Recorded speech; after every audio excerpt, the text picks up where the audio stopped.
realizar l'atur és, a mi me queden 2 anys d'atur, val? Puc o cobrar-ho mensualment o dir, vaig a muntar una empresa i vull que el servei públic d'atur, d'ocupació, me doni els diners per a muntar l'empresa. Si no és una cooperativa, te donaran com a molt el 60% d'aquests 2 anys. En una cooperativa és dels cas que te donen la possibilitat de que sigui el 100%. I això és important. Si no l'han canviat ara a la llei, a la reforma del mercat de treball. ¿Es una cooperativa? ¿Me has dicho qué porcentaje? Si no me equivoco, creo que es el 100%. Puede llegar al 100% de la capitalización del desempleo. Si no es cooperativa, depende de la edad. Si eres menor de 30 años, ahora con la reforma laboral, el 80%. Y si eres mujer, hasta los 35 años, también el 80%. Y si no estás en ninguno de esos casos, hasta el 60%. Por eso te digo, es que también duele, porque estás perdiendo la mitad de tu vida, digamos, de tu prestación, la estás perdiendo ahí. ¿Vale? Mireu, què necessitem per a una cooperativa? Un projecte empresarial viable. És això que vam parlar l'altre dia. El local multiocio, les activitats multiaventura, l'empresa de benestar que vam parlar l'altre dia, 3 persones que aporten treball i diners. Capacitació. Capacitació què és? Que tinguem un mínim d'idea d'allò que anem a fer. Autogestió, què vol dir? Pensar democràticament. Recorda, un són 3, independentment de que ella hagi ficat més. I això és... I financiació. Això ja ho deixem per als bancs, que vinguen ells així, que ens expliquin com financiar projectes. Però, d'acord? Sí. ¿La autogestión funciona con la regla de mayoría? O sea, sí. Totalmente. El que pasa es que la mayoría, a veure, depende... Del règim intern. O sigui, per a muntar una cooperativa nosaltres no és que diguem ale, 3 i ale, no. 3 i tot per escrit. I anem a decidir què punts necessiten una majoria simple o una majoria qualificada. Per exemple, si volem canviar l'objecte social de la cooperativa, això és molt profund.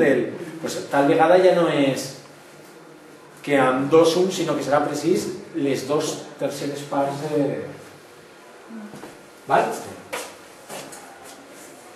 A veure, el projecte col·lectiu, com siguem nosaltres, així serà l'empresa.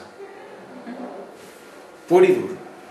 O sigui, les nostres qualitats humanes en una cooperativa així seran. Nosaltres podem fer, és el que parlàvem, podem fer una cooperativa d'allò més, els estatuts, tot que siga perfecte, però si quan parlem de... A veure, anem a contractar. Molt bé. Què diu la llei? Quin és el contracte més econòmic? I podem fer...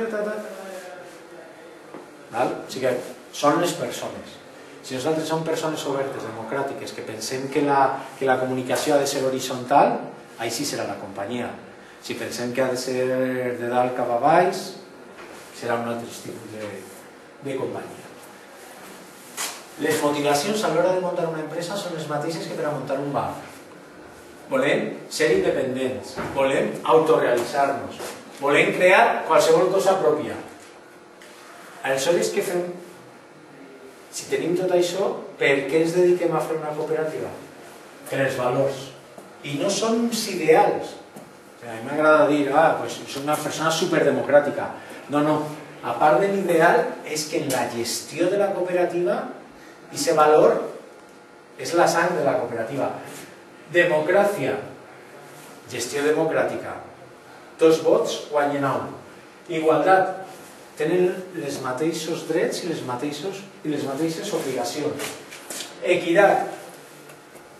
L'altre dia vaig dir, no sé si ho vas veure, una cooperativa elèctrica de Alaquàs no era, d'un poble per allà per l'Alginet, la cooperativa d'Alginet.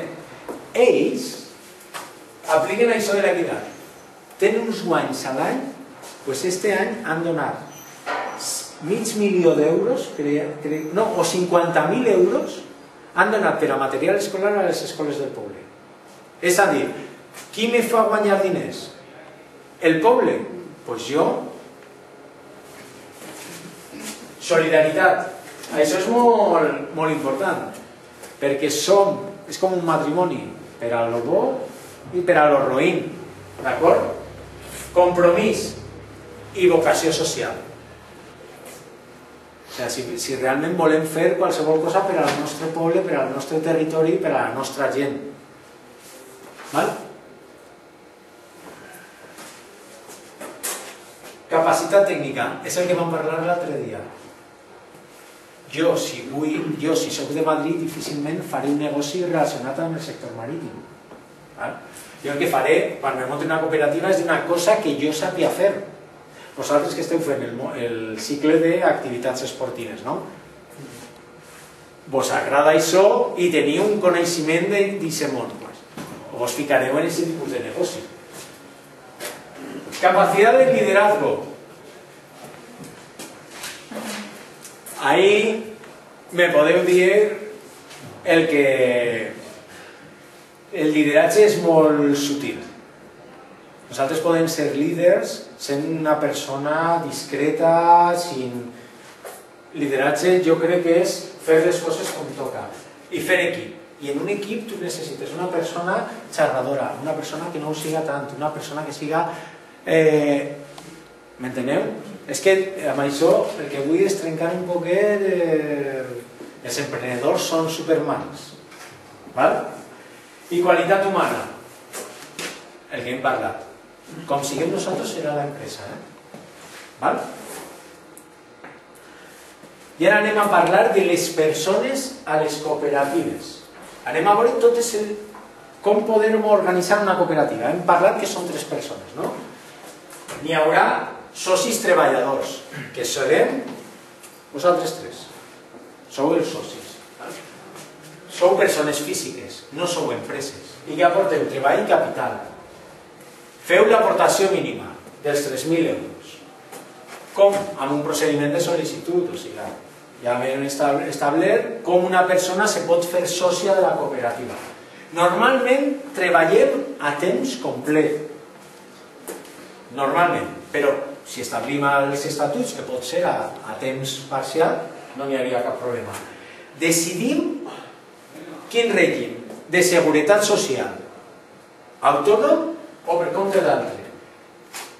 I després, nosaltres, no sé si vosaltres esteu familiaritzats amb la figura del conveni col·lectiu. El conveni col·lectiu, diguem-ne que és un text on ahí apareixen tots els nostres deures i drets en un sector determinat. A les cooperatives què passa? La llei de cooperatives estableix uns mínims de vacances, horaris, jornades, salaris, d'acord? Nosaltres, allò que té més bo és que la normativa diu quin és aquest mínim i amb això podem no acudir a un conveni col·lectiu. I això és molt important. Per què és molt important? Perquè els convenis col·lectius moltes vegades estableixen uns mínims de salari, uns mínims de jornada, que tal vegada no s'ajusten a la nostra realitat de l'empresa. I si la llei és més, no fica les coses tan estrictes, per a la nostra cooperativa pot ser més. O podem dir, no, nosaltres dediquem al sector de multiaventura, molt bé, doncs ens acollim al conveni col·lectiu d'empreses d'oci, per exemple. Ho enteneu? Després tenem el soci que va estar tan sols un temps a l'empresa.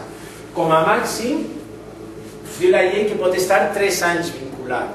És a dir, jo vaig aprovar però jo vaig estar 3 anys. És el que me diu la llei que només enllà de 3. Per què? Perquè la cooperativa el que es tracta és que siga de portes obertes. Si tu vals per a la cooperativa, la idea és que això